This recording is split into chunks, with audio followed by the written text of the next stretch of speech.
একটা মসজিদের বাহ্যিক সৌন্দর্য রাতের বেলায় এত চমৎকার হয়ে উঠতে পারে, সেটা এই মসজিদটির সামনে না আসলে আপনি বুঝতেই পারবেন না। হ্যাঁ, আমি বলছি মসজিদুল মেরাজের কথা।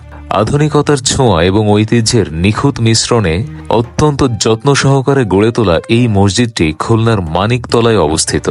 অনবদ্য স্থাপত্য নকশা, কারুকাজ, সাথে প্রতিটি মিনার, গম্বুজ এবং খোদাইকৃত কারুকাজ এক অসাধারণ শিল্পকর্মের নিদর্শন, যেটি দিনে ও রাতে মসজিদটির বাহ্যিক সৌন্দর্যকে বহু গুণে বাড়িয়ে দিয়েছে।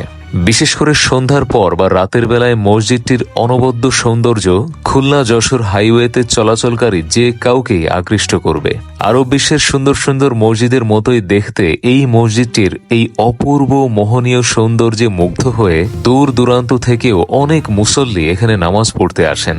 পৃথিবীর যে কোনো মসজিদই সুন্দর, কিন্তু আমাদের খুলনা শহরের মধ্যেও যে এরকম নান্দনিক সৌন্দর্যের মসজিদ থাকতে পারে, সেটা দেখতে হলে আপনাকে মানিকতলায় আসতে হবে। মসজিদটি সর্বপ্রথম 1974 সালে নির্মিত হলেও সম্প্রতি 2025 সালেই মসজিদটিকে রিনোভেট করা হয়েছে। তারপর থেকেই মসজিদটির স্ট্রাকচার যেমন আরো বেশি পাকাপোক্ত হয়েছে, তেমনি এর স্থাপত্য নকশাকেও আরো বেশি সুন্দর করা হয়েছে। আরব বিশ্ব বা মধ্যপ্রাচ্যের দর্শনীয় সুন্দর সুন্দর মসজিদের চেয়ে আমাদের খুলনার মানিকতলার এই মসজিদুল মেরাজ কোনো অংশে কম নয়। মসজিদটির সামনে যে কেউ এলেই বলে উঠবে সুবহানাল্লাহ।